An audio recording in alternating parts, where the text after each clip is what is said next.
Qualidade de vida. Qualidade de vida é algo que hoje está sendo pregado em todos os sentidos. Quando uma pessoa chega no fim da sua vida, os médicos têm dito o seguinte: olha, nós queremos dar todo o conforto, porque a nossa preocupação agora é que ele tenha qualidade de vida nos últimos dias da vida dele. Qualidade de vida tem sido procurada por uma quantidade enorme de pessoas. A qualidade de vida nos exercícios, a qualidade de vida no sono. Nós precisamos dormir. O horário de verão é ruim porque nos rouba 1 hora do nosso sonho. Eu particularmente gosto bastante do horário de verão, mas tem gente que estou olhando aqui da frente e já está de mau humor, e a maior parte nem vieram por causa do horário de verão, de tanto mau humor que estão.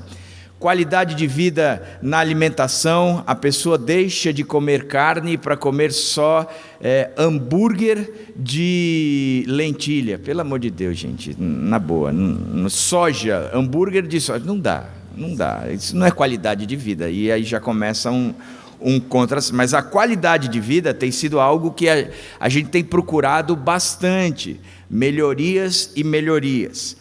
A verdade é que quando Jesus Cristo ele veio ao nosso encontro, ele falou sobre uma vida que ele oferece, uma vida acima de qualquer discussão, uma vida onde a qualidade dele é tão intensa, é tão forte, que ele só encontra a vida quem tem isso, porque eu sou o caminho, a verdade e a vida.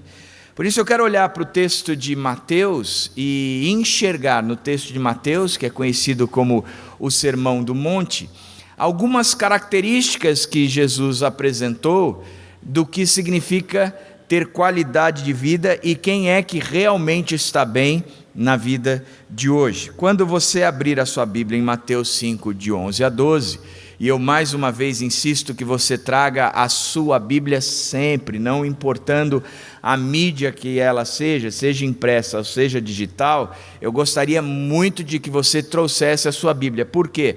Para você aprender a manusear a Bíblia, para você ver que o que nós estamos falando está na Bíblia, e para que você possa, da próxima vez que alguém questionar qualquer coisa a respeito da sua fé, você saiba comprovar na Bíblia o que é que você crê. Em Mateus 5, de 11 a 12, ele diz o seguinte: bem-aventurados. O que significa bem-aventurados? Felizes, abençoados, bem-aventurados. Felizes, abençoados serão vocês quando, por minha causa, os insultarem, os perseguirem e levantarem todo tipo de calúnia contra vocês. Alegrem-se e regozijem-se, porque grande é a sua recompensa nos céus, pois da mesma forma perseguiram os profetas que viveram antes de vocês. Se a gente fizesse um retrocesso do Sermão do Monte, qual é o contexto que este sermão está inserido, nós veríamos algumas coisas, na verdade 3 movimentos. O primeiro movimento é que no início do sermão, ou o texto que antecede ao início do sermão, Mateus 4, 23, e o texto que termina o movimento todo do Sermão do Monte, Mateus 9, 35, diz que Jesus escolheu para si 3 ações enquanto vivia no nosso meio. Ele queria ensinar, pregar e curar. Este era o movimento dele, ensinando, pregando e curando. Entre esses 2 textos, entre essa abertura da escolha de Jesus em ensinar, curar e pregar, e o término desse movimento, ensinar, pregar e curar, existiram 2 movimentos de Jesus. Primeiro, ele trouxe uma coleção de ensinos, o que nós conhecemos como o Sermão do Monte. É a contracultura, é a proposta de Jesus dizendo: este mundo não está feliz do jeito que ele está, portanto, nós temos que ser assim, porque a felicidade é fruto da minha vida na sua vida. E ele traz a coleção de ensinos, só que logo depois ele apresenta uma coleção de histórias, de vivências, a teoria aplicada na vida. Ele cura endemoniados, ele cura mudo, ele cura paralítico, ele cura a filha, ele cura a sogra de Pedro, ele faz um monte de coisas. E ele mostra que a teoria dele está vinculada à prática, porque aquilo que ele veio fazer foi ensinar, pregar e curar. Ensinar, pregar e curar. E entre esses dois movimentos, ele trouxe a teoria e ele trouxe a prática. Jesus não quebrou, ou ele não se opôs em dicotomia o ensino e a prática. Aquilo que ele ensinava era exatamente o que ele praticava.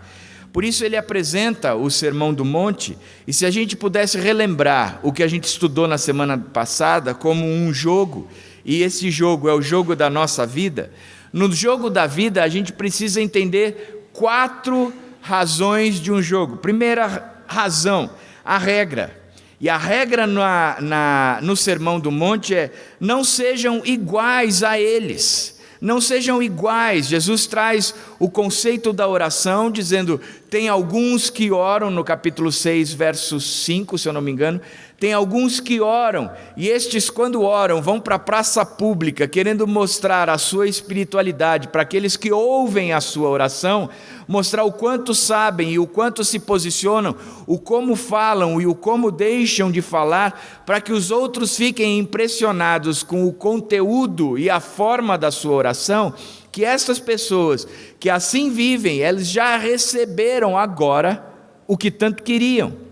Receberam para si a glória, o louvor e o reconhecimento de que são pessoas tremendamente espirituais. Diz, não sejam como eles, não sejam como eles. O conceito primário do Sermão do Monte, o contexto dele é a proposta de Jesus, a regra desse jogo é, você não vai ser como eles. Quer aprender a jogar o jogo da vida? Não sejam como os que estão aí, como os que vivem neste mundo, como aqueles que não têm vínculos nenhum com Jesus, não sejam como eles. A segunda coisa que a gente precisa saber num jogo é quando é que esse jogo começa. E o jogo começa com a chegada de Jesus. O reino de Jesus é implantado no nosso meio. Ele vem, ele desce dos céus. Jesus é o Deus encarnado. Ele desce dos céus, ele vem ao nosso encontro, ele anda no nosso meio, ele traz para si a condenação que nós tínhamos por causa do pecado, ele paga em si a condenação desse pecado, e ele pode, por causa disso, quando vence a morte, o que ele diz para os seus discípulos é: toda a autoridade me foi dada nos céus e na terra, portanto agora vão e façam discípulos. Ele disse, eu tenho toda a autoridade, o reino foi implantado, a partir de agora, a vida de vocês é outra vida, o pecado já não domina mais sobre o corpo mortal de vocês, não há necessidade mais nenhuma de nenhum sacrifício. Por quê? Não precisa sacrificar mais animal nenhum, porque eu fui o sacrifício definitivo por vocês. Significa que daqui para frente, a vida é em mim, o caminho sou eu, e a verdade é exclusiva, continua sendo eu. Portanto, em Jesus, o jogo começa. Quando é que o jogo termina? O jogo termina na eternidade em Jesus. Nós continuamos esse jogo e seremos premiados na eternidade. Nós receberemos o que vamos receber de fato, a integralidade da premiação na eternidade. A partir de agora, a gente já tem alguns benefícios. Entretanto, a eternidade trará o benefício completo. Agora, se a gente vai jogar um jogo, a gente tem que saber a regra, quando ele começa e quando ele termina. Como é que a gente joga esse jogo? A gente tem que aprender. Que horas é que o jogo começa? A gente tem que saber. Que horas o jogo termina? A gente também tem que saber. E é tão importante o entendimento do início e do fim, porque se você não sabe quando um jogo termina, você nunca saberá se você ganhou, se você perdeu ou se você empatou. O término é importante. Agora, a principal razão de um jogo é entender o seu propósito. E o propósito, segundo o Sermão do Monte, é andar com Jesus, é estar com Jesus, é poder ter a liberdade de Jesus estar na nossa presença, nos ensinando, sendo o autor da vida, o caminho e a verdade das nossas vidas.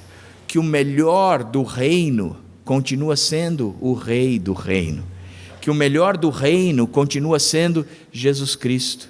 Que o melhor do reino, a maior premiação, continua sendo caminhar com esse Deus que veio ao nosso encontro, e este caminhar nos torna o mais parecido com Ele. O melhor do jogo continua sendo Jesus Cristo.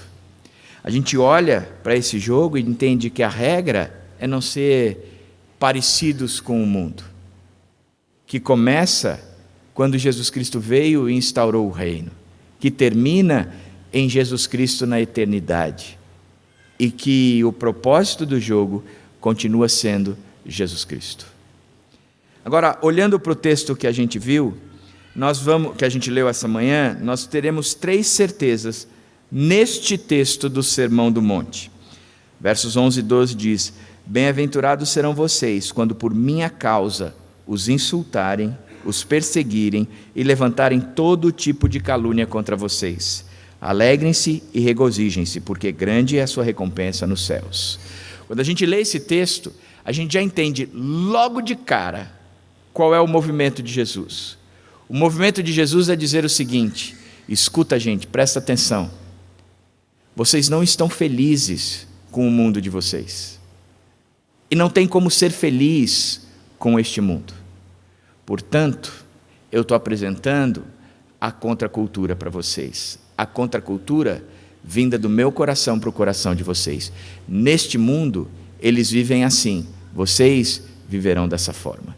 Neste mundo, eles agem assim. Vocês agirão nessa forma. E digo mais: só será feliz quem fizer, agir e for da maneira que eu estou propondo. Interessante como Jesus chega. Ele diz: eu tenho convicção plena de que vocês não estão satisfeitos com a realidade de vocês. Eu tenho convicção plena de que aquilo que vocês buscaram não está trazendo satisfação para vocês. E o que a gente viu semana passada é como uma geração responde a outra geração de forma clara, dizendo: não estou feliz com o que eu herdei, com o mundo que vocês construíram, por isso nós daremos como resposta uma reação contrária ao que você propôs. E acabou.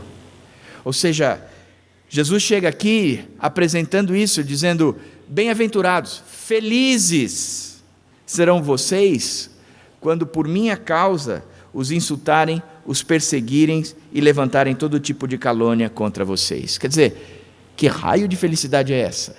No nosso conceito, na nossa visão, cosmovisão, a gente não enxerga isso como uma possibilidade de felicidade. Pelo contrário, a gente enxerga que felicidade é quando não há guerras, conflitos, calúnias, brigas e uma série de coisas. Por isso, ao olhar esse texto, nós temos que entender o que Jesus Cristo está propondo e tirar para nossas vidas o que é que Ele está propondo nessa contracultura. Primeira certeza do texto: a certeza é que Cristo tem seguidores. E acabou. Ele diz: bem-aventurado vocês quando por minha causa. A causa é uma pessoa, não é um conceito de ideias. A causa é um ser. A causa não são uma alimentação saudável, um mundo onde o aquecimento global está sendo enfrentado por nós. A causa é o não rebaixamento do São Paulo. A causa é um título mundial para o Palmeiras. Não é isso que a Bíblia está propondo. A Bíblia não propõe causas como objetos de conquistas, onde não tem a ver com uma pessoa, Jesus Cristo.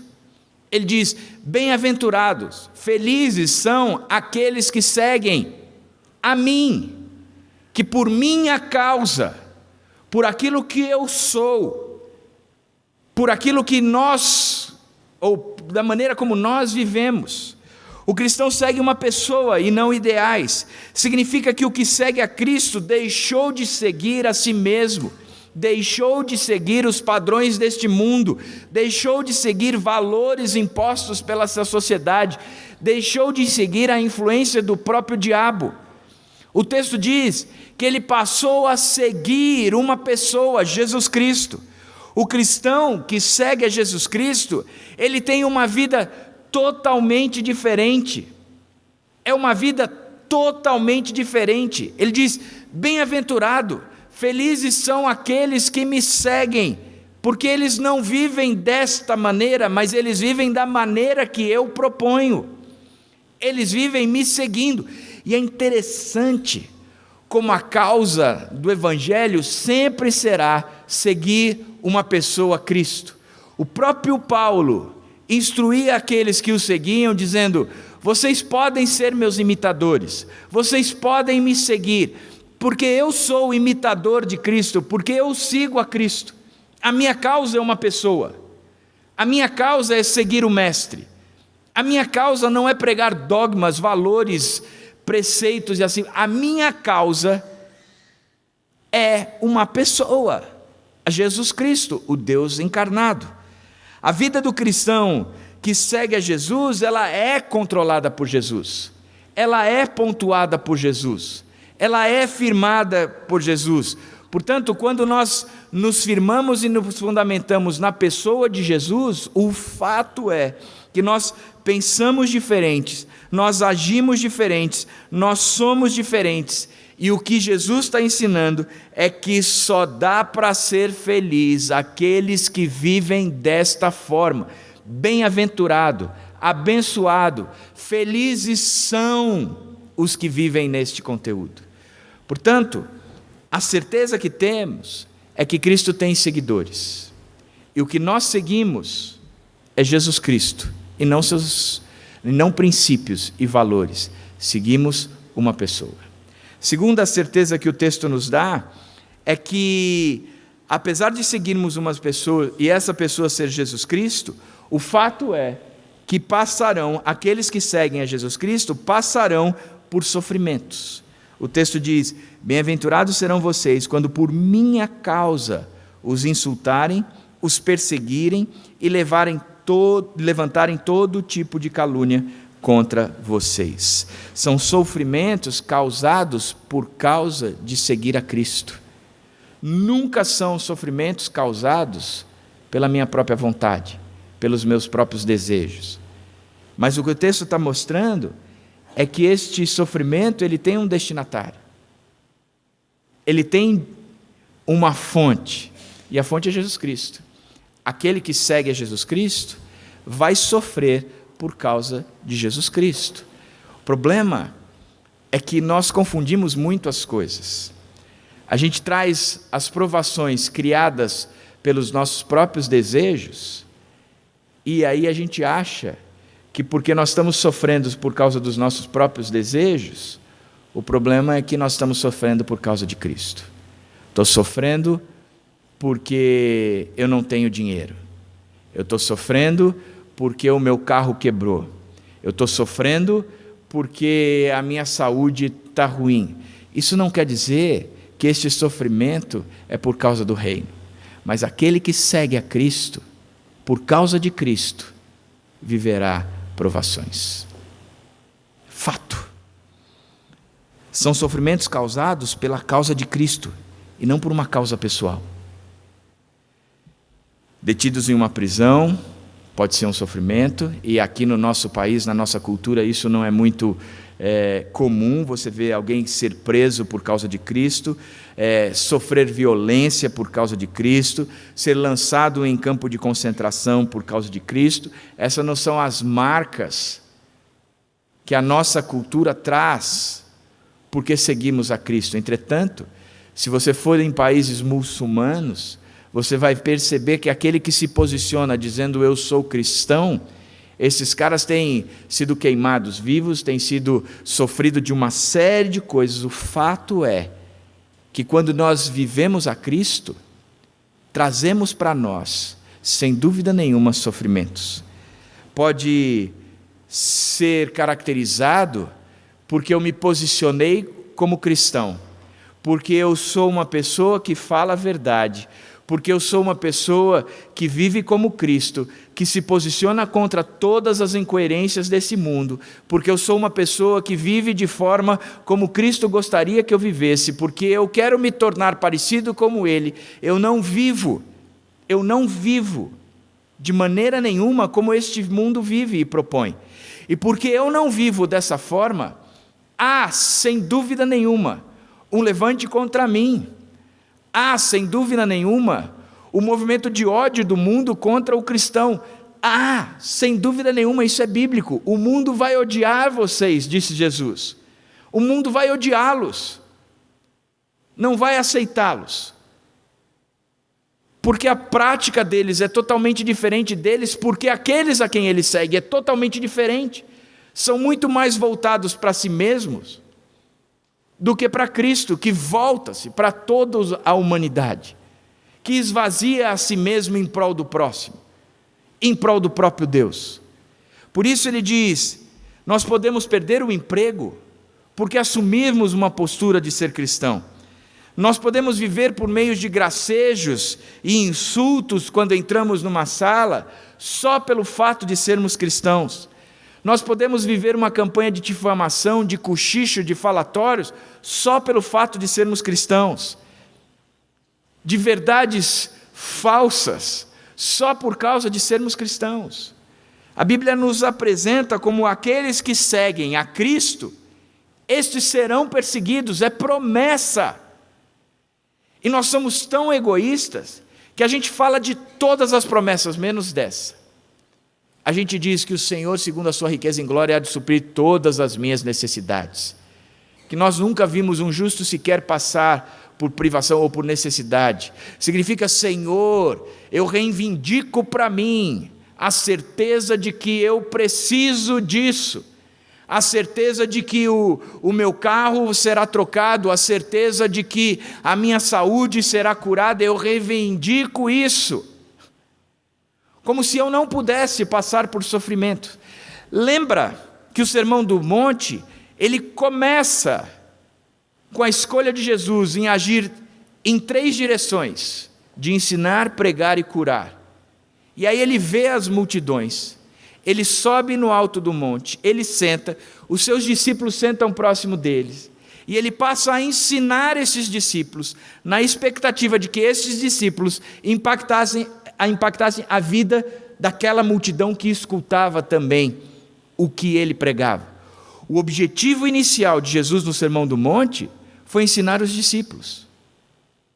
Agora, você já parou para estudar a vida desses discípulos? Desses apóstolos?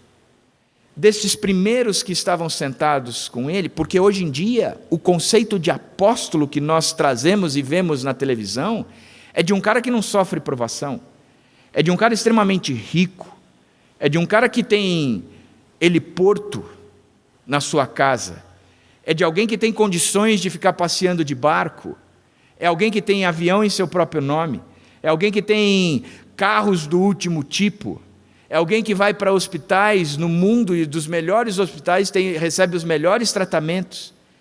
Parece que o que se vive aí fora é contraditório com o que Jesus Cristo prega aqui dentro da Bíblia. Ele diz, vocês passarão por aflições. Isso é certeza, é garantia. Aquele que segue a minha causa, ele vai passar por aflições.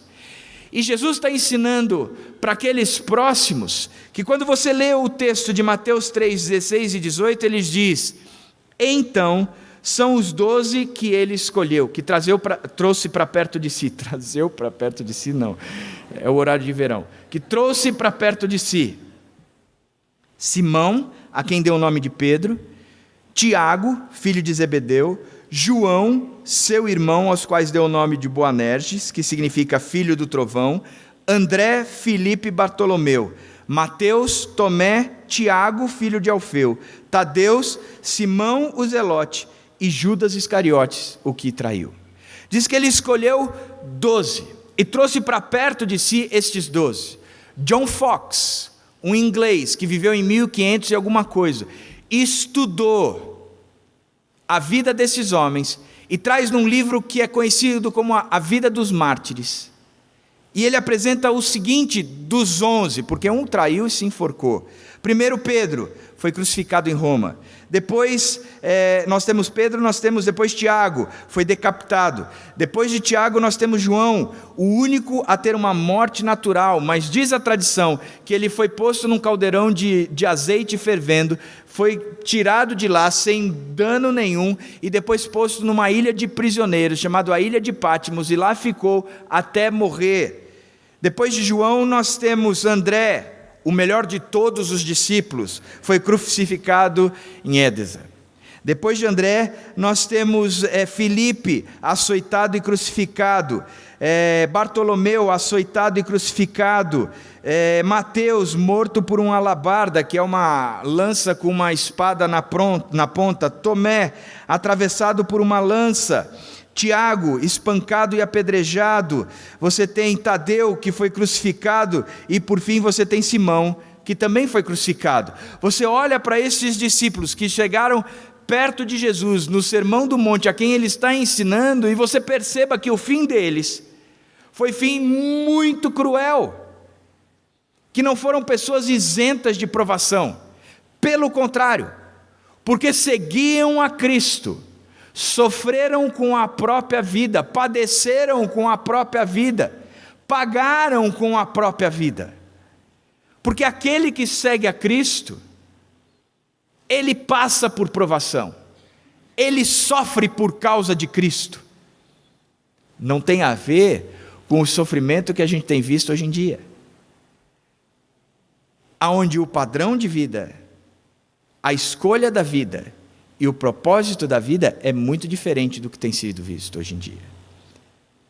A minha pergunta para nós nessa manhã é se nós entendemos isso. Entendemos que o que vivemos trará para nós perseguição e sofrimento. Se você compreende isso. E uma terceira certeza que o texto mostra é que Cristo tem seguidores, esses seguidores eles passarão por provações, dificuldades, mas também obterão recompensa. Bem-aventurados serão vocês quando por minha causa os insultarem, os perseguirem e levantarem todo tipo de calúnia contra vocês. Alegrem-se e regozijem-se, porque grande é a sua recompensa nos céus. Porque grande é a sua recompensa nos céus. Vamos repetir juntos? Aquele que não segue a Jesus, o que não segue a Jesus, faz tudo quanto pode, a fim de não pensar sobre o mundo vindouro. Ele não se prepara, não se estrutura para o que virá depois dessa vida. Muito pelo contrário. O que nós temos visto é cada vez mais pessoas querendo ficar por aqui, achar o preço da vida eterna aqui, de viver de forma que aqui dure o maior número de dias possíveis, fazendo-se mentir o texto de que o viver é Cristo e o morrer é lucro. Significando que o que há de vir é muito melhor do que o que nós temos agora. Eu tenho visto muitos cristãos que quando entendem que os seus dias terminaram, que não tem muito mais por vir, têm dado vexame. Da mesma maneira como quando eles deixam, tem famílias que têm dado vexame quando um parente morre. Por que isso? Porque a compreensão de uma vida eterna não entrou na nossa cabeça. Nós somos tão egoístas e a nossa preocupação continua sendo com o aqui e agora, o desfrutar do que posso desfrutar imediatamente. Quero curtir tudo que posso curtir agora. E tenho o direito de ser feliz agora, a qualquer custo. E essa é a explicação por essa mania que nós vivemos de forma desenfreada por busca do prazer. É uma maneira de nós barrarmos o pensamento sobre a morte e o mundo vindouro. Eu preciso ter prazer agora. Eu vou viver com todas as mulheres e com todos os homens que eu posso pegar hoje, agora. Eu quero agora desfrutar de toda a riqueza deste mundo. Eu serei infeliz se eu não tiver o que este mundo oferece agora. Se eu não tiver o melhor carro, se eu não tiver a melhor casa, se eu não tiver uma família sem crise nenhuma, se eu não tiver filhos que não me trazem dificuldades, se eu quero o que há de melhor agora. E o que a gente não entende é que nós estamos vivendo uma vida que aqui está se plantando para se colher lá no futuro. Que a vida no futuro, ela é infinitamente melhor. Porque grande é a sua recompensa nos céus. Entretanto, o cristão, ele não pensa assim, pelo contrário, ele pensa com uma mentalidade de investimento. Eu recolho agora para desfrutar depois. O cristão é aquele que sempre deveria pensar no final da sua carreira. Eu acabei com tudo isso aqui, graças a Deus. Graças a Deus, agora eu vou poder viver o melhor da vida, que é a morte que me traz lucro. Essa semana estava conversando com um jovem que está passando por um problema dificílimo na sua família, muito difícil, coisa que eu vejo gente reclamando de um monte de coisas. Eu digo, cara, eu queria ver você que reclama tanto, viver o que esse menino tem passado com a sua esposa e sua filhinha, o sofrimento dele. Enquanto nós conversávamos, ele dizia, André, a vida é difícil mesmo, a vida é dura, ela traz sofrimento, mas o que me alegra é que Jesus Cristo vai voltar, e quando Ele voltar, nada mais eu vou ter, nenhum sofrimento mais eu vou ter na minha vida. Ele usou uma expressão que quase ninguém mais fala. Ele disse, Maranata, vem Senhor Jesus. Caramba, um menino sem ter 30 anos. Hoje eu digo um menino, né? Engraçado. Olhando a vida no meio desse sofrimento todo e dizendo, cara, a vida é assim mesmo. Maranata, vem Senhor Jesus Cristo. Vem Senhor Jesus Cristo. Porque eu não estou investindo no aqui, mas eu estou tendo a compreensão do depois. Que o aqui é só um momento que a gente está vivendo, e é um momento onde a gente vai viver períodos difíceis mesmo, períodos onde o coração vai falhar, e eu não tenho que dizer em nome do Senhor Jesus Cristo, meu coração volte a funcionar, período que pessoas vão se levantar contra mim, dizendo que eu sou cristão, e porque eu sou cristão, eles vão ficar de olho em mim, na expectativa de que eu dê um deslize. Na hora que eu der o primeiro deslize, eles trazem à tona, tu está vendo? É tudo igual. Pessoas que, mesmo não enxergando deslizes, fazem questão de levantar calúnias e difamações, simplesmente porque odeiam a maneira como eu vivo. Pessoas que vão levantar contra nós, e a gente tem que olhar tudo isso dizendo, é isso mesmo, porque agora, o que eu colho é esse tipo de sofrimento. Pastor Ari, que me criou, ele dizia, a vida não é justa. E ela não é justa. Mas o próprio Jesus nos deu esse alerta. No mundo vocês vão passar por aflições. A Bíblia nos enche de expectativas como essa, dizendo que aqueles que querem viver piedosamente serão perseguidos.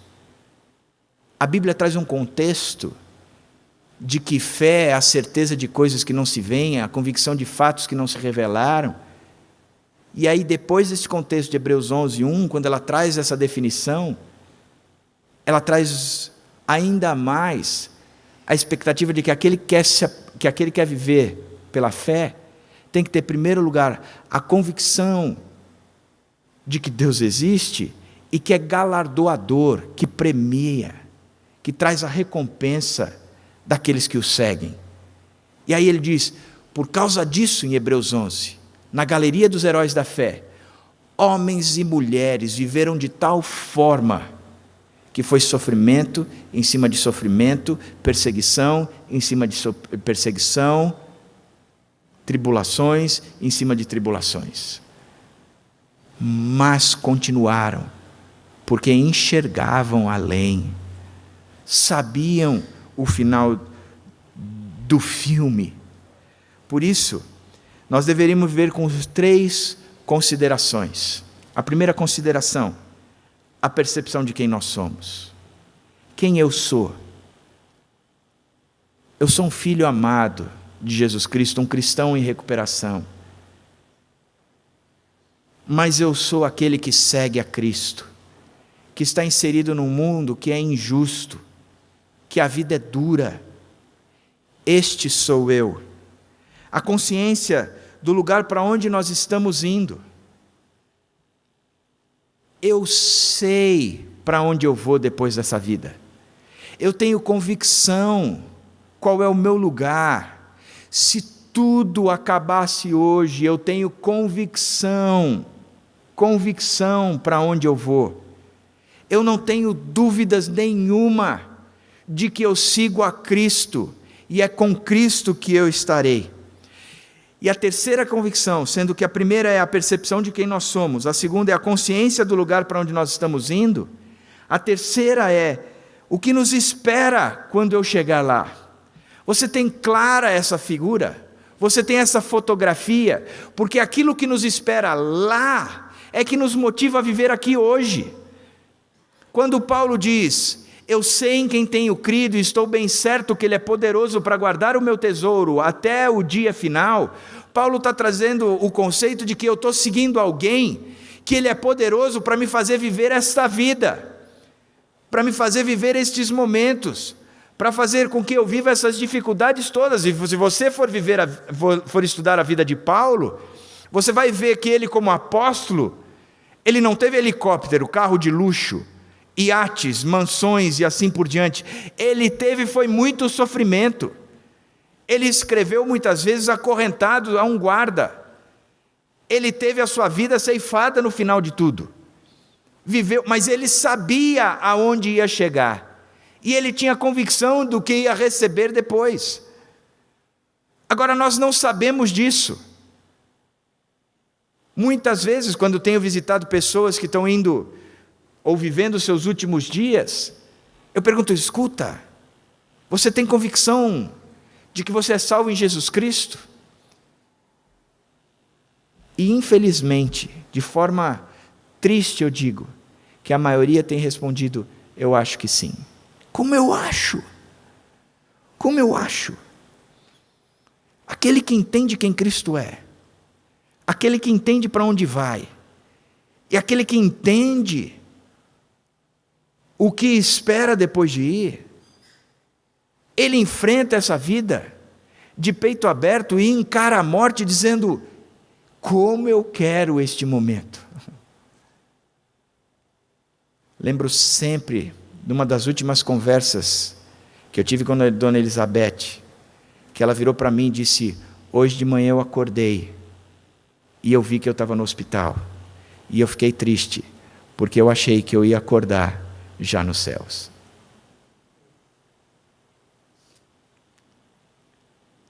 Pastor Ari Veloso, quando recebeu a notícia de que ele tinha algumas poucas semanas de vida, ele fez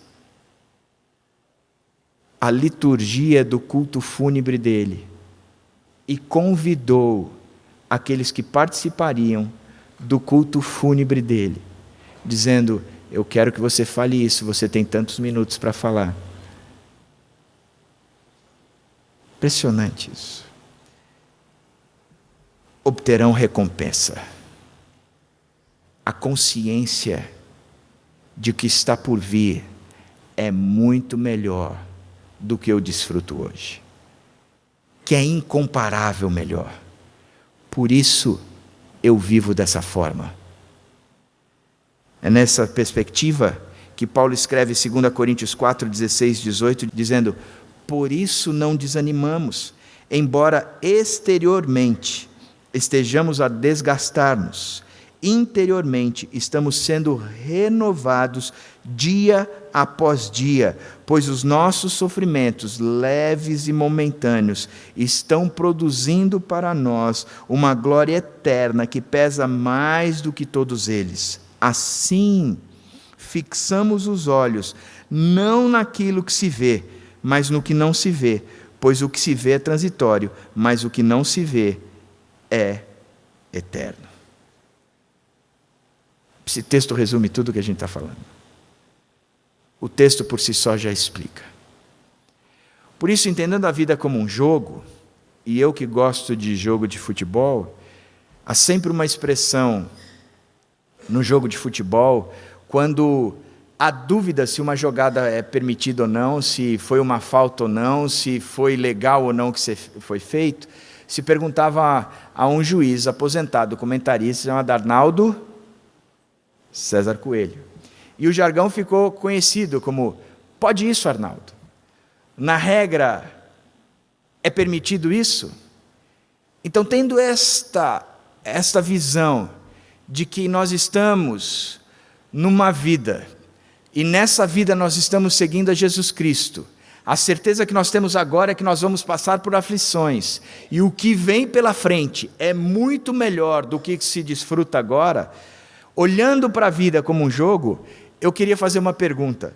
Pode isso, Arnaldo, no Sermão do Monte, e enxergar regras que se aplicarão à nossa vida. Mateus 5, 11 a 12, o texto que nós estamos lendo diz: bem-aventurados serão vocês quando por minha causa os insultarem, os perseguirem e levantarem todo tipo de calúnia contra vocês. Alegrem-se e regozijem-se, porque grande é a sua recompensa nos céus. Primeira característica, ou primeira regra que Arnaldo César Filho diria, entendendo as regras do jogo, ele diria: não pode, é proibido retalhar.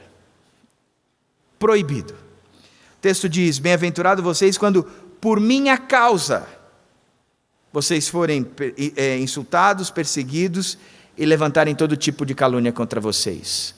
O que vocês farão, a postura de vocês, como é que vocês viverão? Alegrem-se e regozijem-se. Então não é para retalhar, e é dificílimo não revidar. Conter os próprios impulsos é mais difícil, talvez para uns do que para outros. Tem uns que têm temperamentos terríveis, que o cara recebeu, ele já explode. Recebeu, ele fecha a cara. Recebeu, ele começa com aquele mimimi. Amo a música do Alexandre Magnani, quando ele compôs uma música cristã, chega de mimimi. E é verdade isso. O cristão tem que amadurecer. A vida é isso mesmo. Vão se levantar contra mim, vão falar um monte de coisas contra mim, vão querer dar tapa na minha cara o tempo todo. É isso mesmo. O mundo, o diabo me odeiam. Eu lembro sempre, a primeira vez que eu tive encontro com um endemoniado, que eu tive encontro com o diabo, eu estava num cubículo, no meio de uma favela, e a pessoa orava com ele para um lado, para o outro, e eu falei: não é assim. Eu olhei e disse: eu vou fazer o que eu aprendi. Olhei para o endemoniado e disse: em nome do Senhor Jesus Cristo, sai dele. Cara, o endemoniado pegou um missionáriozinho, jogou para o lado, se levantou, olhou para mim e disse: eu vou te encher de porrada. Eu já contei essa história para vocês, que a minha reação foi fugir. Mas ilustra muito bem o coração desse mundo. A boca do diabo eu vou te encher de porrada. Portanto, a gente vai sofrer o tempo todo. O que não se pode é retalhar. Quem retalha se torna como todos os outros. Mas Jesus nos ensinou, ele como um cordeiro que foi para o abatedouro, para o matadouro, foi sem abrir a boca. Foi calado, não retalhou. Simplesmente não retalhou. Agora presta atenção. Nós não temos culpa do sentimento que temos, que sentimos. Mas nós podemos controlar a reação a esses sentimentos. Você está dirigindo o carro, alguém te fecha e sobe aquela raiva, você não tem culpa desse sentimento. Mas você pode controlar a reação. Por isso, a primeira atitude é não retalhar. A segunda atitude é não se ressentir. Alegrem-se e regozijem-se. Eu disse que a gente não tem culpa do sentimento que aflora na hora. Mas a gente tem culpa se as ações forem contrárias. Se eu ficar com aquele mimimi. Eu não tenho culpa do sentimento que aflora naquele momento. Mas eu tenho culpa se aquele sentimento se perpetuar. Porque a Bíblia diz que na hora que eu for perseguido, que na hora que eu for caluniado, que na hora que eu for insultado, nesta hora, e o texto paralelo de Lucas diz: alegrem-se neste dia, no dia que vocês estão sofrendo.